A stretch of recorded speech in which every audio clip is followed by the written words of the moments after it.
Welcome to the Maintenance Masterclass podcast series. This is podcast number 1, which deals with stabilizing equipment performance. There are 12 podcasts in this series, and this one deals with how we buy ourselves enough time to be able to produce a tailored maintenance strategy. These are the topics covered in this podcast. Trying to establish the true financial impact of maintenance, budgets and cost control, criticality, safe systems of work, work control and outsourcing.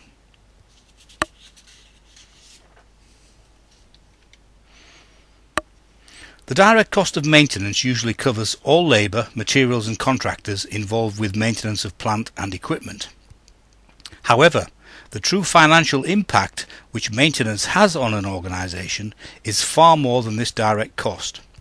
For instance, there may be downtime costs and other costs associated with rework, poor communication and poor team working, and these often dwarf the direct costs. These costs are often called the indirect costs. The key to being able to introduce maintenance best practice is the understanding by senior management that the true impact of maintenance on the organisation is the whole iceberg of costs shown in this photograph, and not just the direct costs which, like the ice above the water, are easy to see but very much the smaller part of the whole.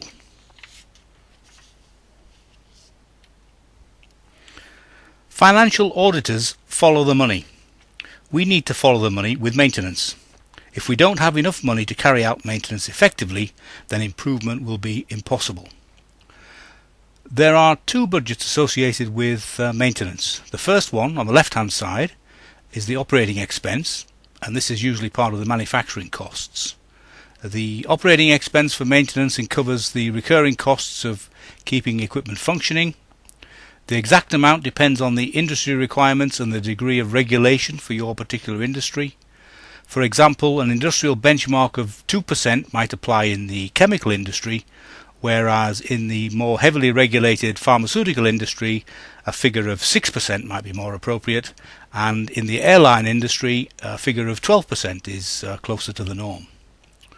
If you are spending much less than your competitors, then this is a potential danger sign for problems in the future. The second maintenance budget is capital expenditure.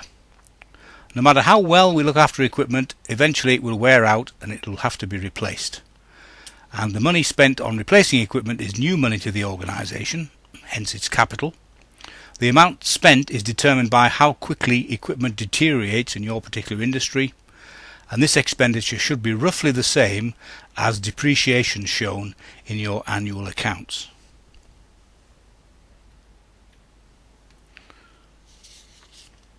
This is perhaps the most important concept for maintenance excellence. We need to focus our efforts on critical equipment where the risk from failure is the greatest.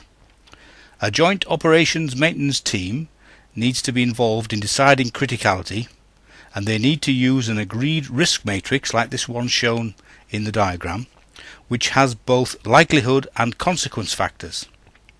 If this is done properly, the answer is not that everything is critical, but that perhaps 15 to 20% of the equipment is in the red area, and that is highly critical, and the rest is distributed between the grey and the blue.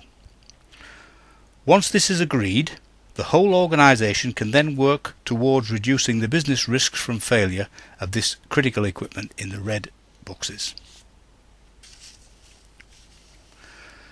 Safety is a moral imperative. Legislation requires it, and it's also good for business. Just look at DuPont. Doing things right first time has helped them to increase their profits and have a market-leading position.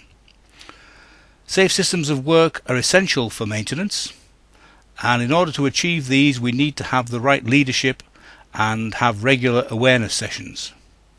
There needs to be a risk assessment of all maintenance jobs. We need to have a proper permit to work system to authorise work, and any modifications to either hardware or software must be duly authorised. And finally, we need to have a rigorous method for analysing all near misses. All maintenance work needs to be authorised with operations involved in priority setting. The scheduled work needs to include planned activities, which are due, together with high priority defects and reactive activities. Analysing the reasons for any delays and eliminating the root causes helps to control the flow of work. Equipment is becoming so complex that it's often not feasible to retain all of the required skills within our organisation. Some element of outsourcing will be required. It is essential that you choose a soulmate as your outsourcing partner rather than just the cheapest bidder. Your outsourcing partner needs to share your values and be prepared to be driven by what drives you. Contract lengths of 3 years or more may be required in order to provide enough time for innovations to come through. Make sure that continuous improvement is adequately covered in any outsourcing arrangements which you may have.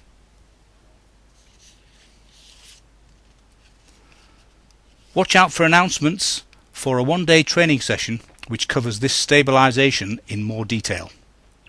The next podcast in this series deals with safety, health, environment and quality.